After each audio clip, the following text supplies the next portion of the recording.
हैं गिर जाते हैं, कोई देखभाल नहीं करते। और इलेक्शन का टाइम आता तभी आते हैं, ऐसे आते ही नहीं, कोई देखभाल नहीं करते। ये देखिए सब बुरा हाल है, कोई निकल नहीं पाता है।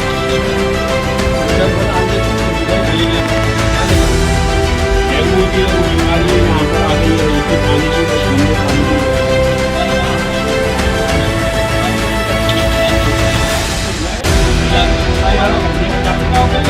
जी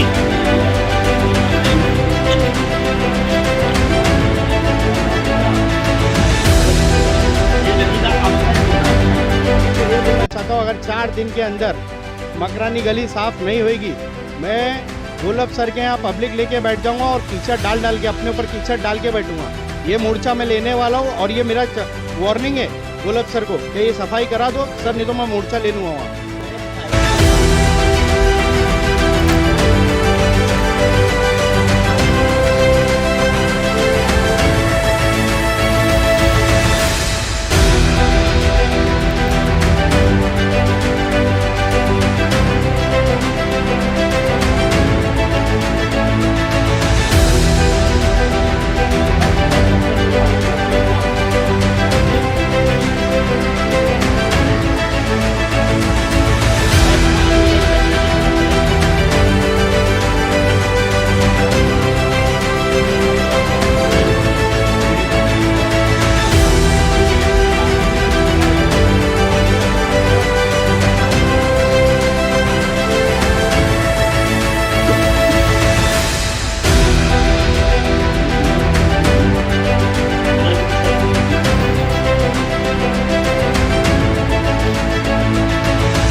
जय हिंद साथियों, आप सभी का स्वागत है रियल न्यूज़ ऑफ इंडिया में। आपका मेज़बान आशिक जाफरी आपकी खिदमत में हाजिर है। तो इस वक्त हम बहराम बैंड्रा ईस्ट बहराम यहाँ मकरानी गली आप देख सकते हैं, मेरे पीछे पूरी ये मकरानी गली है और वार्ड लगता है 96। तो जिस तरीके से आप सभी को पता है कि बारिश मानसून की वजह से पूरा बम्बई डूबा हुआ रहता है और ये बीएमसी की जिम्मेदारी बनती है कि प्रॉपर तरीके से इस बम्बई को हर एक ड्रेनेज लाइन, गटर लाइन, नाले जो भी हैं वो साफ़ सफाई की जिम्मेदारी इस बीएमसी की बनती है। मगर यहाँ पर बीएमसी को देखते हुए यहाँ पर लापरवाही देखने के लिए मिल रही है। यहाँ के स्थानिक आवाम किस तरह से परेशान है, किस तरह से यहाँ पर बेबस है, हम इंटरव्यू में इनकी सारी बातें दिखाएंगे आपको। और यहाँ की सारी गलियाँ, सारी ड्रेनेज लाइन, यहाँ पर हमने पर ढापे नहीं है बराबर, गटर टूटे हुए हैं, मीटर के बॉक्स यहाँ पर टेढ़े पड़े हुए हैं, वायरिंग इतनी है नमाजी यहाँ से जाते हैं, औरत, बाल बच्चे, बूढ़े सभी को यहाँ पर तकलीफ मिलती है। ये मकरानी गली के अंदर इस तरह से यहाँ के लोग बेबस और लाचार वाली जिंदगी जी रहे हैं और किसी को कंप्लेंट करते करते थक चुके हैं। और आप सभी को जिस तरीके से पता है कि नगर सेवकों के कार्यकाल खत्म हो चुके हैं, तो ये चीज़ की जिम्मेदारी बनती है बीएमसी की और बीएमसी पूरी लापरवाही यहाँ पर दिखा रही है। और बहराम नौपाड़े को लेकर कंप्लेंट्स हैं और यहाँ हाल ही के अंदर एमएलए दिशान सिद्दीकी जी का भी यहाँ पर वो सत्ता में है, उनका क्या जिम्मेदारी है यहाँ के विभाग के लोगों के लिए, ये सारी चीज़ों पर हम तहकीकात करेंगे और यहाँ के लोगों से बात करेंगे साथ में क्या क्या प्रॉब्लम है, इनको कोई प्रॉपर तरीके से फेस क्यों नहीं कर रहा है। ये लोग इंसान है, ये इंसान है, एक आदिवासी की तरह इनको यहाँ पर जिंदगी जीना पड़ रहा है। क्या ये वोटर्स नहीं है? कितना इन लोगों के साथ में नाइंसाफी हो रही है। और इस चीज पर गौर नजर हमारे रिपोर्टर सलीम सैयद की बहराम नौपाड़े के जितने भी विभाग हैं सब पे कड़ी नजर। तो बाकी के इंटरव्यू का विषय हमारे रिपोर्टर सलीम सैयद करेंगे और उनके सवालों के जो पंच है वो भी मारेंगे और इनकी क्या बातें हैं वो सारी बातें आपको हमारे चैनल के माध्यम से दिखाएंगे। जब तक के लिए बने रहें, चलते हैं इंटरव्यू की तरफ। जय हिंद दोस्तों, मैं Salim Sayyed, real news of India में आपका स्वागत है। आज हम लोग आए हैं near by Bandra station, Behrampada Makrani गली। मकरानी गली का सब में मेजर प्रॉब्लम ये है कि यहाँ पे पूरे बहराम के अंदर कहीं ना कहीं ज़मीन से पानी आता है, वो भी गंदा पानी आता है, गटर का पानी आता है। जिस तरह से हमारे एंकर ने बताया आपको यहाँ की जो तकलीफ़ों को बताए हैं, तो यहाँ के रहवासी किस तरह से ज़िंदगी गुजार रही है। और हर बरसात में ये एरिया की एक खासियत है, खासियत क्या बोलूँ, ये एक बदनसीबी है कि आए दिन इन लोगों को हादसे का सामना करना पड़ता है, आए दिन यहाँ पे मौतें होती है, आए दिन घर गिरता है। उसकी मेजर वजह यह है कि यहाँ के गटर पूरे रोड और गटर एक हो जाती है, लोगों के घरों में पानी घुसता है और घरों में पानी घुसने के वजह से घर के जो फाउंडेशन होते हैं वो कमज़ोर हो जाते हैं। जिस तरीके से यहाँ के लोग एक आदिवासी से भी बदतर ज़िंदगी गुजारने के हालात पे खड़े हैं। हमारा सवाल एकनाथ शिंदे जी से है, जो यहाँ के सीएम है, यहाँ के चीफ मिनिस्टर है, जिन्होंने कुछ महीने बहुत बड़ा फंड पास किए थे कि बम्बई की जितनी गटर है, जितने नाले हैं, सब साफ़ होंगे। लेकिन यहाँ पे खुली मिसाल दिख रही है कि पूरा नाला और पूरा बहराम एक हो गया है। तो आइए यहाँ के रहवासियों से हम इंटरव्यू आगे का जानकारी लेने की कोशिश करेंगे। सर, आपका नाम बताइए। मेरा नाम है रफीक चौधरी। ओके। मैं यही गली का रहवासी हूँ। हमारी हालत यह है, अभी बकरा ईद आई थी। बकरा ईद में हमने जो कुर्बानी की है, छोटे छोटे घरों में हो नहीं सकती, गली में करने को जगह नहीं थी। हमने ऐसे तैसे दुकानों के वो खुलवाकर जो ऊंची दुकानें वहाँ पर कुर्बानी की और काफ़ी तकलीफ़ें उठाई। यानी यहाँ पे गटर का पानी इतना बह रहा था, कम से कम 2-2 फुट पानी था, 1.5-2 फुट ऐसा पानी था। चलने की परेशानी, उसकी परेशानी, बहुत परेशानी। अब जो हमारे यहाँ काउंसलर हैं, इलेक्शन के टाइम तो सब नेता आके कौन काउंसलर? हाजी अलीम, हाँ। वो आते हैं, बड़े वादे करते हैं, लेकिन यहाँ ना गटर का काम होता है, ना गलियों का कोई काम होता है, ना कोई हमें सुविधा है। आपने आपकी तकलीफ जो है वहाँ पे गुहार लगाई थी? बहुत बार बताई है, लिखत में भी दी है, कोई सुनवाई नहीं होती। सिर्फ आश्वासन हमें दिया जाता है कि करवा देंगे, लेबर नहीं है, वो नहीं है, ये नहीं है, अन्ना लोग नहीं है, गटर साफ करने वाले नहीं है, यही हमें कहकर टाल दिया जाता है। कभी यहाँ पर कोई काम नहीं होता बिना बारिश के। कल से बारिश रुकी हुई है, उसके बाद भी आप देख रहे हो कि गटरों में से पानी बह रहा है। जिस तरीके से हम लोग जब यहाँ पे विजिट किए तो हमने देखे एक बच्चा गिरा था, एक बच्चा चलते चलते गिर गया। तो ऐसे यहाँ पे किस तरीके के हादसे होते हैं? भाई साहब, बहुत से लोगों को यहाँ फ्रैक्चर हो गया है। हमारी माँ बहनें जाती हैं, बुरखे में जाती हैं, वो ज़्यादा कंफर्टेबल तो रहता नहीं है बुरखा, कभी अक्सर रपटती हैं। छोटे बच्चे को लेकर स्कूल जाती हैं, जब रपटती हैं बच्चे रपटते हैं, क्योंकि पानी के उससे भरे रहने से इतनी चिकनावट हो जाती है कि पैर कहीं फौरन स्लिप हो जाता है। जिस तरह से यहाँ के एमएलए जीशान सिद्दीकी ने यहाँ पे बहुत काम कर रहे हैं, ऐसा सुनाई दिया है। तो यहाँ की तकलीफ जो होते हुए दिख रही है, तो ऐसा लग नहीं रहा है यहाँ पे कुछ काम हुआ। इस बारे में आप क्या बोलेंगे? भाई साहब, यहाँ पर कोई काम नहीं हुआ। कभी हमारे एमएलए गलियों में नहीं आते, आते भी हैं तो सिर्फ खेरवाड़ी के नाके पे आके चले जाते हैं, और यहाँ की अंदर की गंदगी उन्हें नज़र नहीं आती। न आते हैं गंदगी की वजह से, क्योंकि शायद हो सकता है कि उन्हें कोई बीमारी लग जाए, क्योंकि यहाँ पे तो पानी भरा रहता है। आए दिन हमारे बच्चे, हम सब लोग बीमारी ज़्यादा रहती हैं। आप क्या चाहते हैं? सरकार से क्या चाहते हैं? यहाँ के एमएलए से क्या चाहते हैं? यहाँ के जो स्थानिक, जो अभी जिसका कार्यकाल खत्म हो गया है, मतलब बीएमसी से आप क्या चाहते हैं? हम ये चाहते हैं कि यहाँ की सफाई हो, गटरों की साफ सफाई हो, जहाँ गटर बंद है उनको खोला जाए, उनका काम किया जाए, सफाई की जाए, ताकि ये गलियों में गटर नहीं बह, पानी नहीं बहना चाहिए, ताकि हमें उससे राहत मिले, हम बीमारी से बचें, तकलीफ़ों से बचें। जो हमारे बच्चे और माँ बहनें जाती हैं, सब रपट जाती हैं, गिर जाती हैं, फ्रैक्चर हो जाते हैं पैरों में, हाथों में। आप लोग ने कभी ऑनलाइन कंप्लेंट की है? नहीं, ऑनलाइन नहीं की है। तो आपको ये सुविधा मालूम नहीं है? जिस तरह से 1916 बीएमसी के जो सीधा वीटी में अपना जो हेड ऑफिस है वहाँ पे जाता है कॉल, ट्विटर है, आज जो है सोशल मीडिया का ज़माना है, तो उस तरह से आपके यहाँ के जो रहवासी है वो एक कंप्लेंट करते हैं तो आप लोगों को कंप्लेंट नंबर दिया जाता है। कंप्लेंट नंबर के बिहाफ में यहाँ के जो भी दिग्गज है वो लोगों को काम करना ही पड़ता है। तो आप लोगों की ये जिम्मेदारी होती है कि यहाँ के कोई भी रहवासी परेशान है उस पर आप इस तरह से ऑनलाइन कंप्लेंट कर सकते हैं। तो आगे के लिए आप ये चीज़ पे नज़र रखिए। आइए अगले इंटरव्यू की तरफ। यार पठान से पूछेंगे कि यहाँ की तकलीफ़ क्या है और यहाँ के जो हालात चल रहे हैं उस बारे में आप ये क्या बोलना चाहेंगे? बोलिए। नहीं, अब मेरी हलीम से बात हुई थी, उसने कहा मेरे हाथ में कुछ नहीं रहा। असगर से बात हुई, उनने कहा कि भाई हमारे हाथ में कुछ नहीं, हमें 1-2 आदमी दिया जाता, 160 रुपये में कुछ नहीं होता। और अभी आपने एक सवाल करा कि दिग्गज होते कौन है, पहले तो वो बताओ। दिग्गज जैसे यहाँ के नगर सेवक रह चुके हैं, जहाँ यहाँ के एमएलए, यहाँ के जो सोसाइटीज है, ये सब एक अपने लेवल पे है, उस तरह से बोला जाता है। देखो, जो भी दिग्गज है वो छोटी बकरी को छील देता है, बस समझ लो। आप क्या बोलना चाहते? माल खाओ है दिग्गज, और क्या होता है? मतलब आपका इशारा किसके तरफ? मतलब अरे मेरा इशारा तो सब पे ही है। नहीं, सब पे नाम लीजिए ना। अरे भाई, वो काउंसलर नहीं काम कर रहा, एमएलए काम नहीं कर रहा, खाली नाके बातें, भाषण देते चले जाते, खत्म होगी कहानी। बस दिग्गज क्या है? आप यहाँ पे क्या चाहते हैं? यहाँ के लिए, यहाँ के रहवासियों के लिए क्या चाहते हैं? मतलब हम ये चाहते हैं साफ हो, तो हम डॉक्टरों के कम जा, पैसे हैं नहीं हम पे, वो तो बड़े लोग हैं, इसी में पड़े, बस और क्या है, ये चाहते हैं हम। क्या जिस तरह से इनकी तकलीफ, जिस तरह से इनकी तकलीफ जो अपने बोलते ना दिल के छाले इन्होंने बताए हैं। आइए अगले इंटरव्यू की तरफ हम पूछते हैं। बोलिए सर, आपका नाम क्या है?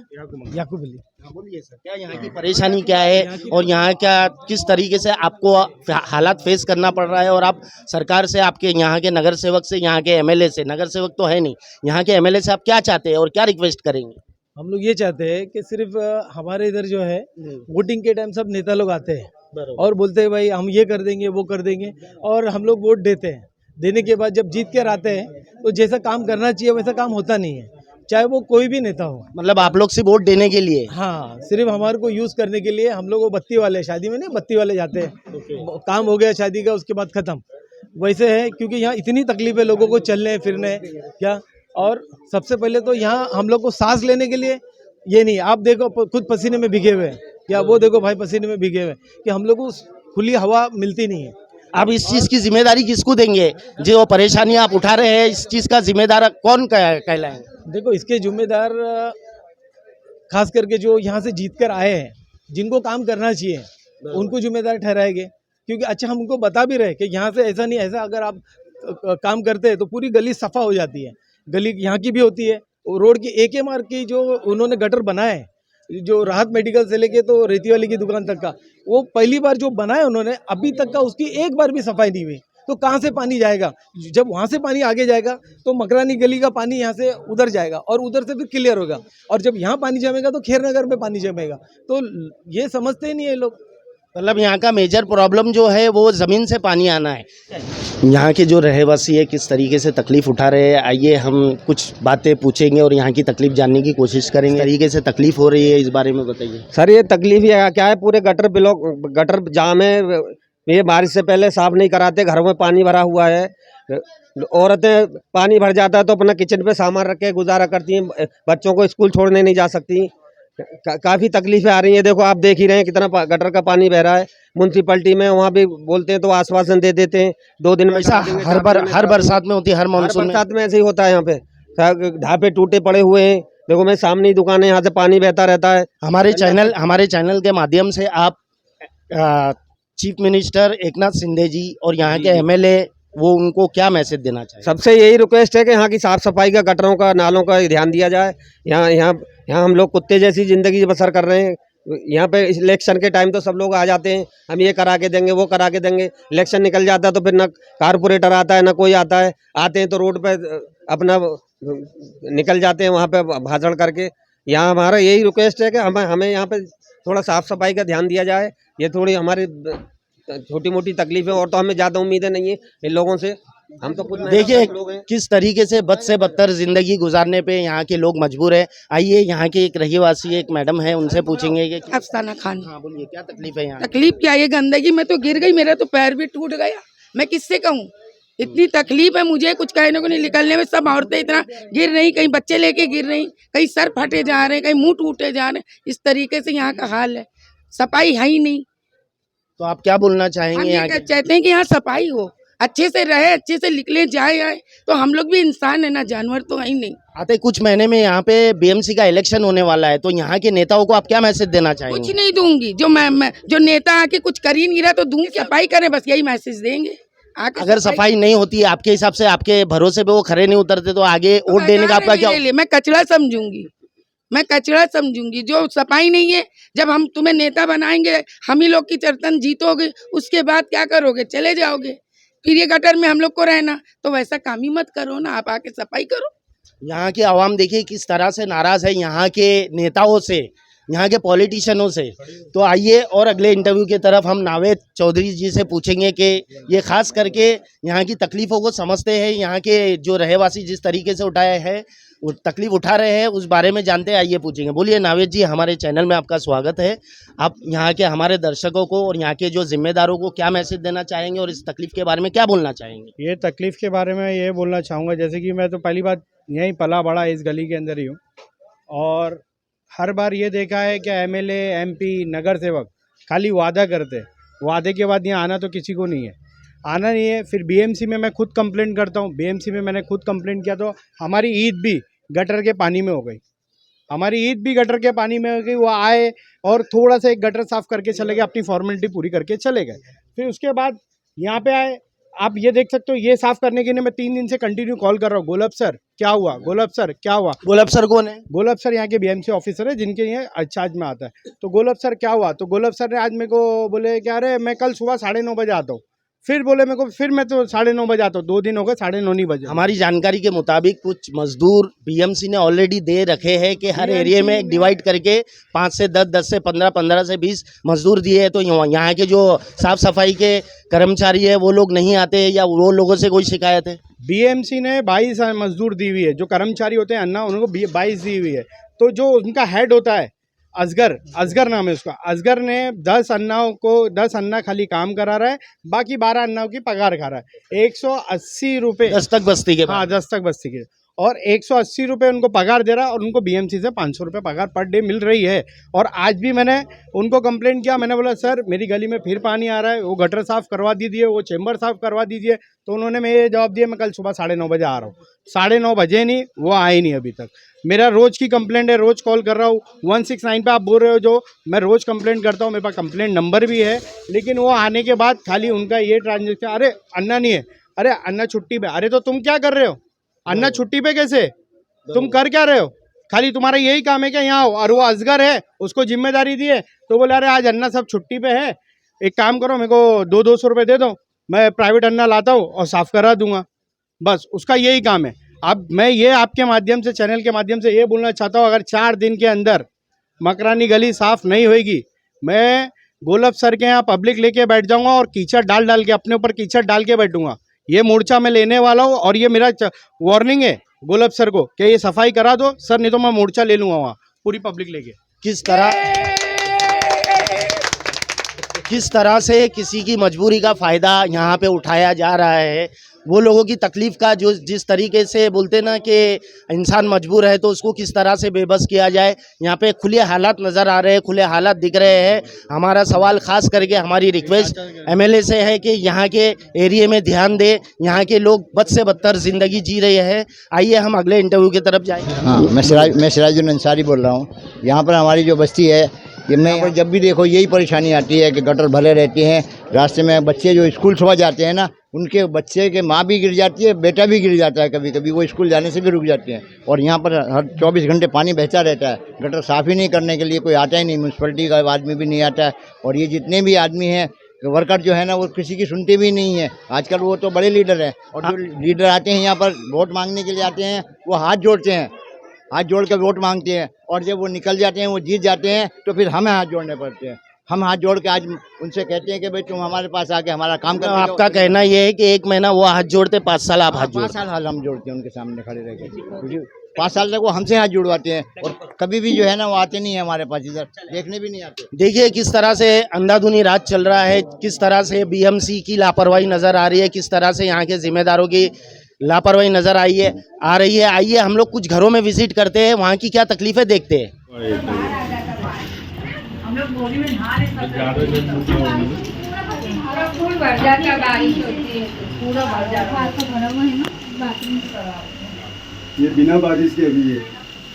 अभी ये देखो इसमें और इसमें कितना फर्क है। यहाँ पे इतना, यहीं से सब पानी लीकेज होता है, पूरा घर भर जाता है। अब ये कैसे रहते हैं, ये किचन के ऊपर सामान रखेंगे, क्या सोएंगे, या बेड पे कितने जन सोएंगे? आइए हम जानने की कोशिश करेंगे जिसके घर में हम खुद विजिट करें, और जहाँ से बाथरूम से और मोरी में से पानी आता है, पूरे घर में पानी भर जाता है। और जब बरसात होती है तो ये लोगों को ये हालात झेलना पड़ता है कि रात भर जगना पड़ता है, और ये अपनी गली में भी नहीं निकल सकते क्योंकि घर से पे इतना पानी है, तो बाहर कितना पानी होगा। आइए पूछते हैं, बोलिए सर। बहुत पानी तो इतना है कि बारिश नहीं भी है तो भर रहा है, बिना बारिश के ही भर रहा है। बारिश हुई तो और भर जाता है, पूरा घर के अंदर आता है। किस तरीके का तकलीफ आपको फेस करना पड़ता है? तकलीफ तो ये है कि रात भर हम लोग ने अभी बीच में पानी फेंके भर के, पूरा बाथरूम से वो सब गंदगी ऐसी आ गई कि रात में बच्चे सब लेके पलंग पे बैठ गए, पानी आता है अंदर घुस जाता है, पूरा घुस जाता है मेरे घर में। और असगर के पास गया हूँ तो असगर जितनी बार भी कराया हूँ, पैसे दे के ऊपर हम लोग जितने कितना पैसा सब रूम से 200-300 रुपये लेते हैं। ये मतलब क्या है, पैसा क्या है, मतलब किस चीज़ का चार्ज है? साफ करने का, वो साफ करने का बोलता है, अंदर जाएंगे नहीं, साफ करेंगे नहीं, पैसे देंगे तो बराबर जाता है, और बिना पैसे के जाता नहीं है। आप क्या बोलना चाहिए? ये बोलना चाहेंगे, मतलब जो भी है, मतलब नाले साफ करा है, और जो घर में पानी घुस रहा है उसको मतलब अरे बंद हो जाएगा, समझे? ये देखो मेरा घर है उधर। तो इससे ये चीज़ साबित होती है कि यहाँ के लोगों को टैक्स माफ है शायद, या यहाँ के लोग भाड़ा नहीं भरते, या कुछ तो मसला होगा कि यहाँ के लोगों को साफ सफाई के लिए पैसे दिया जाना पड़ता है। पैसे देना पड़ता है मतलब सीधा सीधा मजबूरी का फ़ायदा उठाना है, और मजबूरी का फ़ायदा उठाने का कारण ये है कि लोग बेबस और मजबूर है। तो हमारी नज़र ये रहेंगी कि कौन पैसा लेता है और इसका जिम्मेदार कौन होगा और इसका हिसाब कौन देगा कि अब तक का कितना पैसा जमा हुआ है। यहाँ के जो स्थानिक नगर सेवक रह चुके हैं वो जिम्मेदारी लेंगे या एमएलए ज़ीशान सिद्दीकी जी जिम्मेदारी लेंगे। आइए हम आगे की जानकारी इस एरिया में बहराम नगर में जो प्रॉब्लम होते हैं हमारे चैनल की नज़र बने रहेंगी। जय हिंद, जय महाराष्ट्र।